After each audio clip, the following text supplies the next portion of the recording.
अगर आप भी चाहते हैं कि LSB प्रेजेंट ऑफिशियल के वीडियो सबसे पहले आप तक पहुंचे तो लाल बटन को दबाकर चैनल को सब्सक्राइब जरूर करें और साथ में बेल आइकन को दबाना ना भूलें।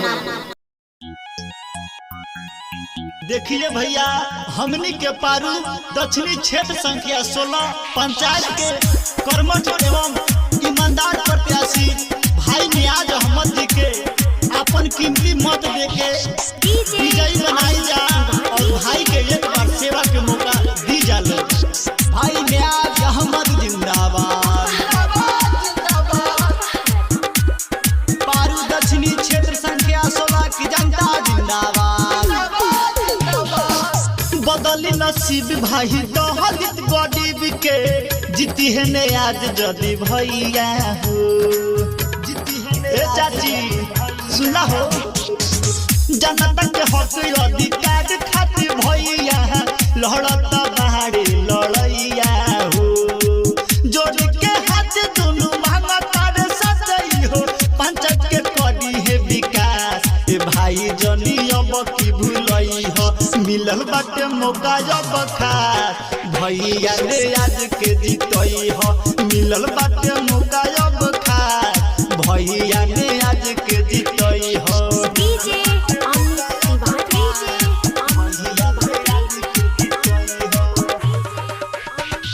भाई नियाज अहमद जिंदाबाद।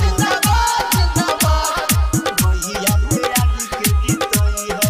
पारू दक्षिणी क्षेत्र संख्या 16 की जनता जिंदाबाद। भैया रे आज के जीतई हो। भाई नियाज अहमद जिंदाबाद। गली नली बनवई है, ईटा सुली करवई है।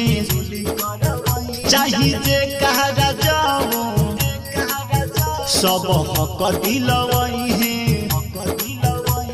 ए चाची अरे हमके भैया के जितावे के बा हो। गली नली बनवई है, ईटा सुली करवई है।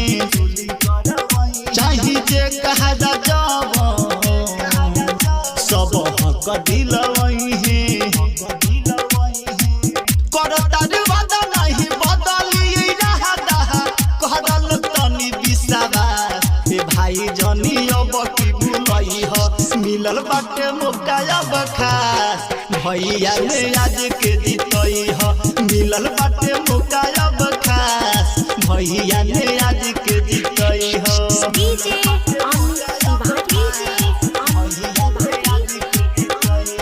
भाई नियाज अहमद जिंदाबाद। पारू दक्षिणी क्षेत्र संख्या 16 की जनता जिंदाबाद।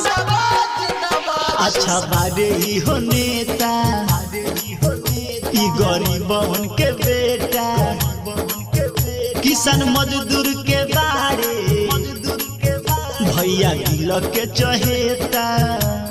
ए चाचा अरे भैया के जितावे के बा हो।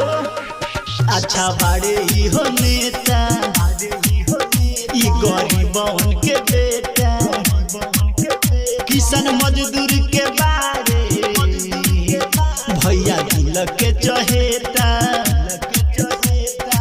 लइका जवान बूढ़े लाडी महतारी के पूरा करी है सुनया।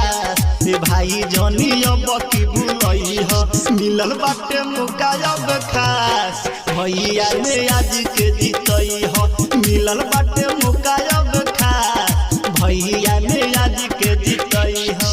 साज फिल्म्स रिकॉर्डिंग स्टूडियो लाला छपरा।